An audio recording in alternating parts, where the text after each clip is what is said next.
Hey everybody, before the show starts, log on to musicmoneymakeover.com/shop to download all my books and free guides. And while you're there, make sure you click on the book a call tab to book a call with me to get all your questions answered and your problem solved. Enjoy the show.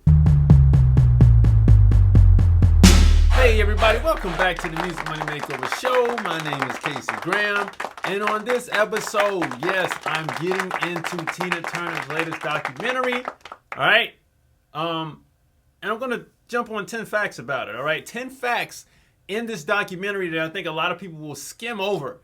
No, there will not be any video clips in here. This video is me talking about the 10 facts that I found in it. All right, so that's just a disclaimer for all of you all who are going to get disgruntled by this video. Now, okay, thank you to all the new viewers on the channel and all the new subscribers on this channel. New content will be coming soon. Thank you for all the viral love. All right, we got to get into our first thing that we do in every video. All right, and that's copyright explained. If you do not want to watch this or you got it, you can always use the chapters below to skip ahead. If you want to donate to the channel, you can always donate with these Cash App thingies right here. Please use the QR codes. Do not donate to this number on the screen.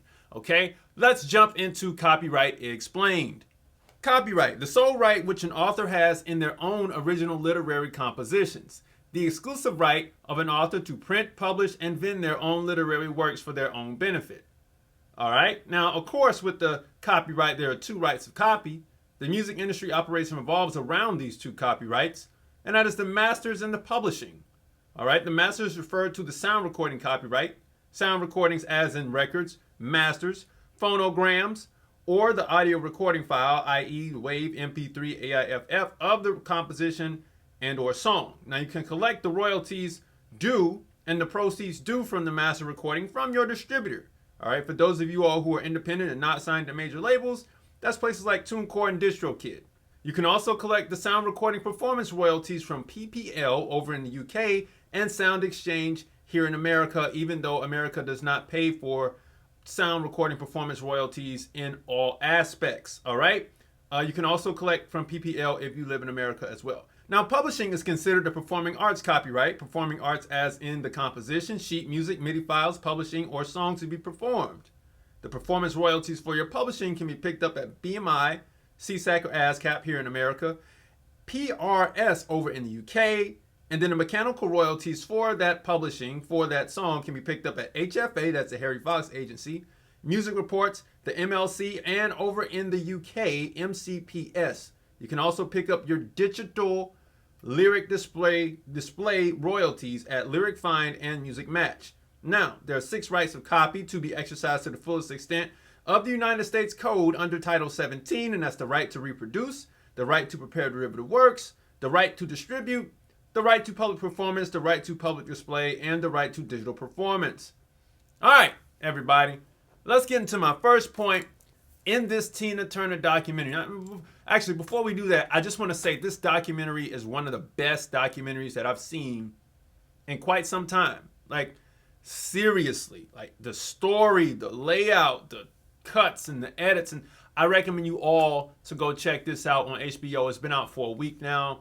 I wanted to do a thorough analysis of this documentary to pull all the points that I thought were, would be necessary for those who might have missed them. Okay? Let's jump into the first one here. Number 1 is find your shining star.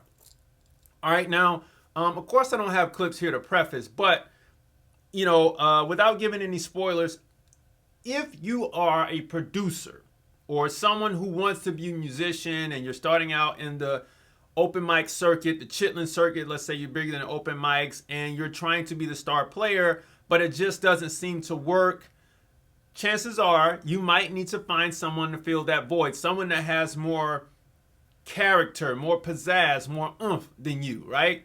And that's one thing that Ike was struggling with. He wanted to fill that role, but, he just didn't have it all to make it happen. He was a bit insecure.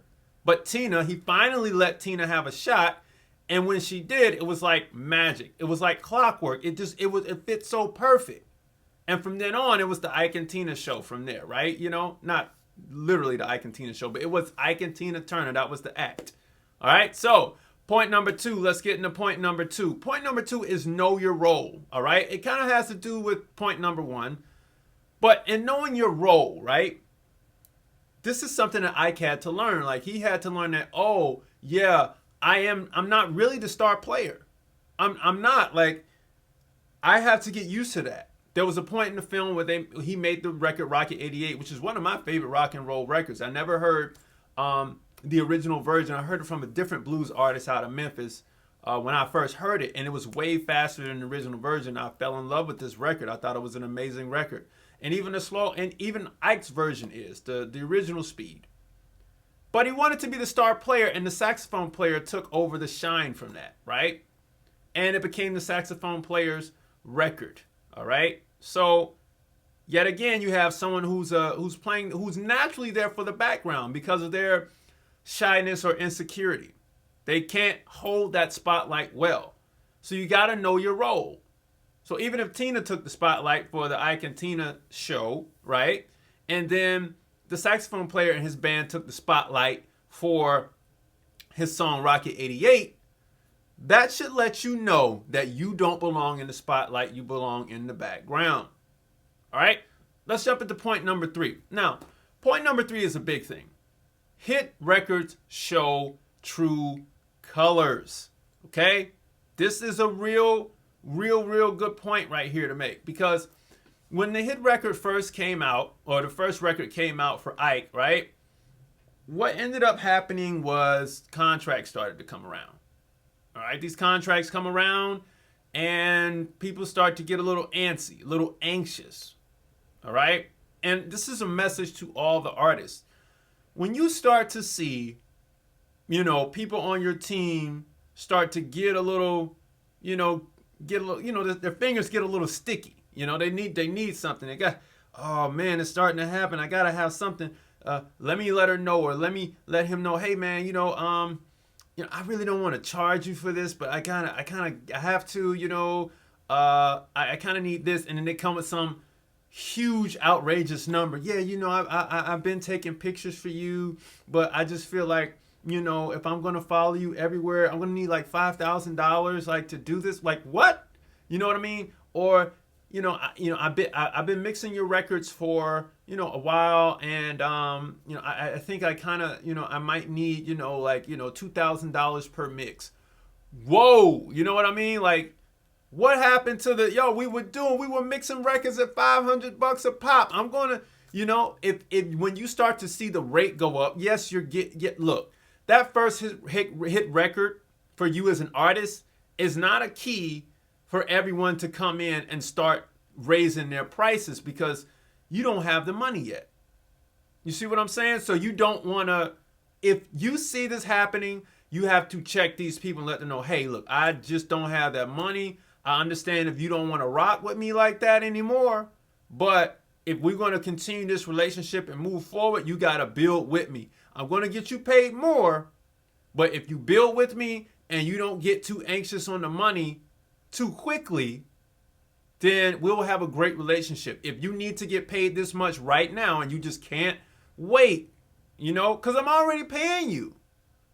But if you can't wait, then we're just going to have to part ways. I'll find somebody else who's a little more hungry than you are. All right? So I want you artists to make a note of that. Just because people start asking you for money doesn't mean that you should pay it. All right? So hit records will always show the true colors of your team. Now, number 4, cherish creative freedom. This is something that Ike didn't do, based on the film. Didn't do a lot. I get it. Producers, you have your artists. This is finally your shot, your big one. Like, oh man, this is going to be great. I've been finally waiting on this moment to produce an artist, and we have a hit record, or our first hit, or our first buzz record. This is amazing, right? The one thing that you gotta let happen, producers, is you gotta let the artist express their creative freedom. Because let's just say you have the first hit, and they go over here and they work with producer B or producer C, and they end up getting the next hit. What you don't understand is that next hit fuels what you already had in the catalog. But if you prevent them from going to work with anybody else, right, then let's say when you're ready to get back in the studio with them to do more records, they're not going to be as happy to do it, or they may just say, look, I'm trying to do this, but it's like you're forcing me to work with you, to stay with you. I can't do this. Okay? If you don't let me go and express myself and create with different tool sets, the way you can with your keyboards and your instruments and your VSTs and the dolls and all this stuff, then how can we have a great creative relationship? We can't. You got to allow me to try some things. I'm going to be with you. You're my main guy. You're my main guy. We're going to, all the album cuts, but I need a couple singles from different people. That's all. We rocking. Just build with me, like I said in the previous point. All right? So, we got to come to our next point. And it's a common point that I put in it's almost every video now. That is name and likeness. Number 5 is name and likeness. All right? So, I am going to say, yes, this is already on my channel in my Dave Chappelle video. That is probably the best explanation of it. But I will go through it for you on this video in a real quick, amount of time here. Okay, so check it out. Name. The name is your name, my name. All right? The name of this show is the Music Money Makeover Show. But the minute I start to make copies of it, if I put Music Money Makeover on a book, I put it in the picture. It's the video you're watching right now. This thing right here. This is the copy. If I stripped the audio from this right here, that's the likeness of the Music Money Makeover Show. Of me. It's my voice. I'm talking to you. Anything that is a derivative of the actual person is a copy thereof. Now, here's a point that I want to bring in. Check it out. That's the right of publicity, right? This is something that's publicity might not be the actual name. It could lie under a different copyright, but it is a type of copyright and it is a right. Check this out right here by Michael J. Hoisington of the Higgs Fletcher Mac Law Group. All right. The right of publicity. A right of publicity is the right to control the commercial value of your name, likeness, voice, signature, or other personally identifying traits that are unique to you. Bette Midler knows the rights of publicity. She used her right of publicity to prevent use of a sound-alike singer to sell cars. The key word there is sound-alike. Sound-alike is the key phrase, all right? Currently, the right of publicity is recognized in over half the states, either by statute or common law. Although many states recognize that everyone has a right of publicity, some only recognize celebrity rights. So I just want to clarify that. Point number 6, all right? Point number 6 is great managers take you far. All right? So in the second half of her career, after the whole Ike and Tina thing, it's over, on contract that is. She needs a new fresh start and she needs a new manager. She's in Vegas, she's doing these cabaret shows, she's doing these tenure shows, but she wants something, she wants to get back. She has her name. She wants to get back into it. But she needs a new manager. Great managers take you far. And in her case, her newly selected manager has some vision and some doubts. However, he doesn't let his doubts clog or block the way of his vision. All right? So in his vision, he has checkpoints down the road. We're going to need to do this. We're going to need to do that just to repolish his image and make it something new again. Okay? So, because we got to do that, we got a lot of work to do. We got to get some people on the phone. We got to get record labels on the phone. We got to get publicists on the phone. We got to do all of this. When a manager's brain starts ticking, starts designing checkpoints for you, right? Starts saying, okay, let's build a plan. Plan is the key word. You know you got a good manager when they're thinking about a plan and not thinking about what the percentages will look like. Because managers who fail to plan, right, plan to fail. That's just what it is. And the manager has to be out in front of you. They have to be so calm and collected to take all the drama that's coming, and keep you away from it while they're taking it on. They have to be able to do that. If they can't do that, if you see them panicking all the time, chances are you don't have a good manager, right? They can't show weakness. Managers cannot show weakness because they have to take all of the stuff that the artist just cannot take for the sake of being the artist and keeping their mental together, because they have to be out. The artist has to be out in the front all the time.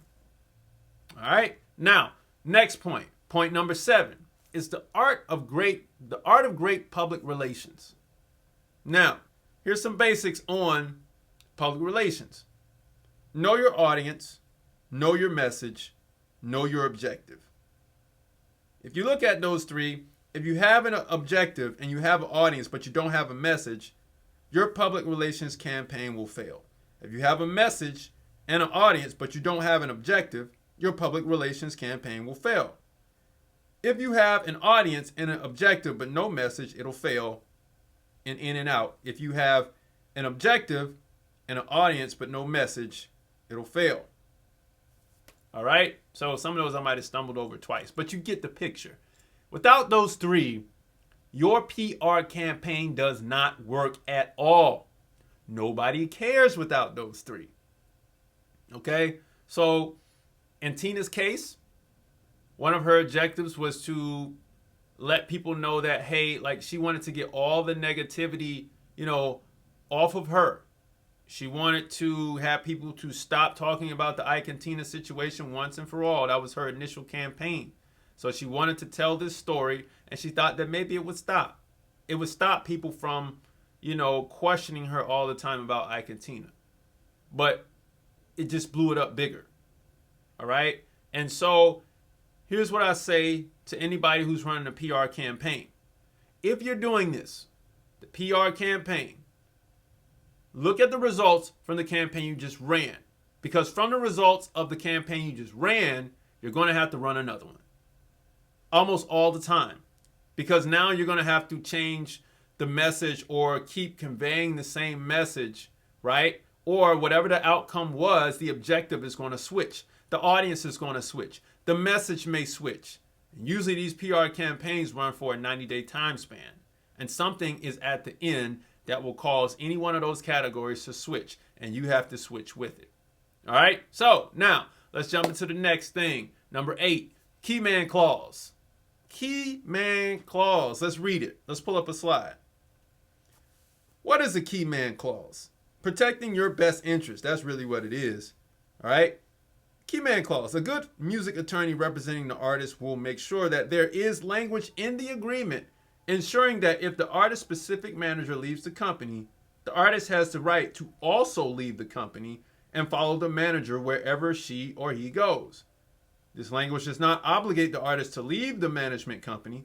If the artist feels there are others at the company who can manage the artist's career just as well or maybe better than the leaving manager, then the artist is free to stay with the company. However, the artist does have the option to leave and follow the leaving manager at that point to protect the artist against being stuck in a management agreement without someone that advocates for the artist. Aaron M. Jacobson, Esquire. Luckily, this all happened for Tina. If you watch the documentary, it all happened for her behind the scenes in the way the documentary portrays it.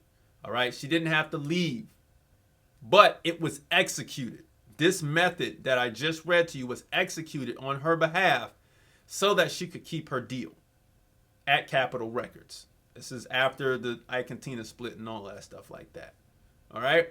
I recommend anybody putting a key man clause because it gives you an option to do exactly what I just said it does.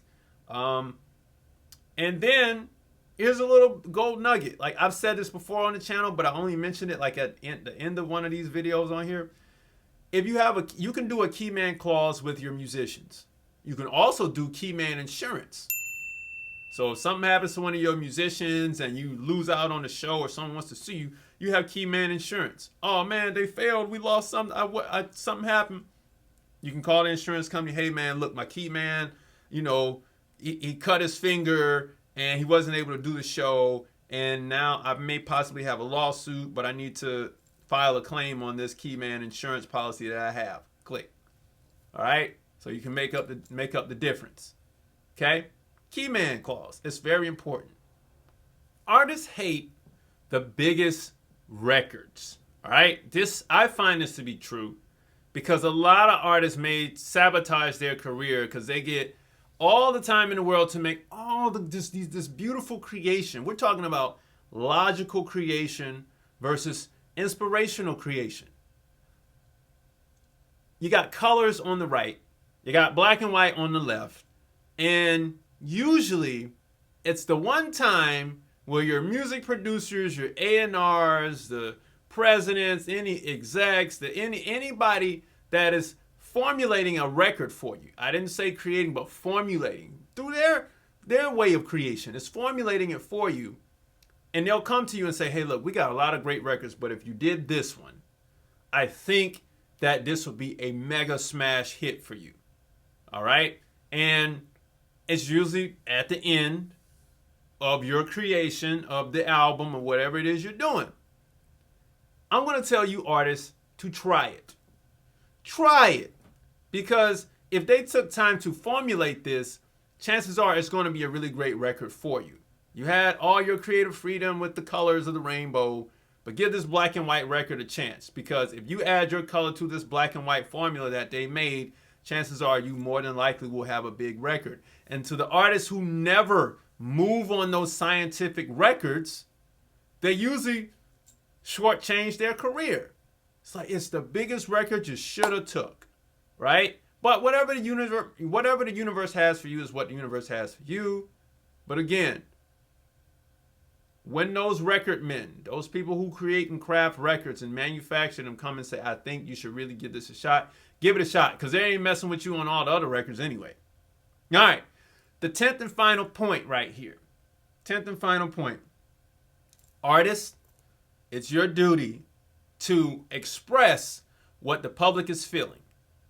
The public has pain and outcries, and yes, you as an artist have your concerns and things you want to talk about, and usually your concerns, because you're a person, I'm just, you're resonating with some level of the public. So whatever it is you're resonating with inside that is just as real as what someone in the public is saying, you have to make sure you say that, express that. That's what an artist does. They express what the public is feeling. Otherwise, it doesn't work. You're just programming the audience at that point. And for those of you all who express but don't program, you're going to be the ones on top. You're going to be the ones that win. Whether you're on top with a hit record or you just have a career of longevity, it will go to show that because this artist expressed what the public was feeling at the time they made the record or continuously throughout their career, they have a career of longevity, and the people will always be with them, and they will always have a means of support from the public. All right, everybody, those are my 10 points from this Tina Turner documentary. Thank you for everyone who's watched this and clicked the thumbs up button down below and made some comments below. If you have any suggestions on things you want me to talk about besides Prince, I'm open to it. Drop some suggestions below. If you got some corrections or additions to this topic, drop them below. If you just saw the documentary, drop it below. Don't forget to visit musicmoneymakeover.com, like, comment, and subscribe. Text me 470-291-5767. 470-291-5767. It comes directly to my phone right here. And then, just, hey, look, let's stay in contact. Yes, people do hit me up every 15 minutes. Like, I'm recording this video and I got hit 3 times already. So yes, the line is busy. This line, that phone number is very busy, but I will get to you as soon as possible. All right, everyone, watch some more videos on the channel. I'll see you later. Peace. Hey, everybody, thanks for watching the show. Make sure you log on to musicmoneymakeover.com/shop to download all my books and free guides. And while you're there, click on the Book a Call tab to book a call with me to get all your questions answered and problems solved. I'll see you all soon.